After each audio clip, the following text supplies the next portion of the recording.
And guys, papakita ko sa inyo kung paano magbaklas ng taillight gamit ang tela para matanggal yung lock sa gilid.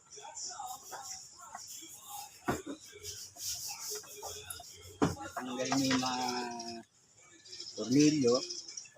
Ayan guys, sukan nyo sa gilid. Pasok nyo yung tela sa gilid para hindi mahirap tanggalin yung lock.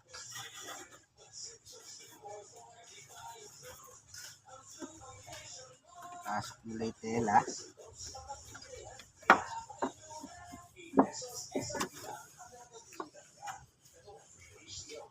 Para makuha nyo yung lock.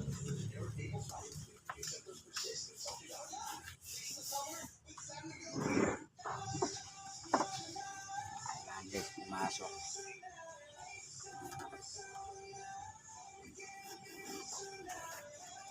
Saan nyo siya hihilahin. Yan.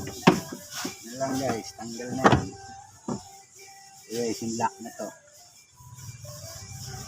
Thank you for watching.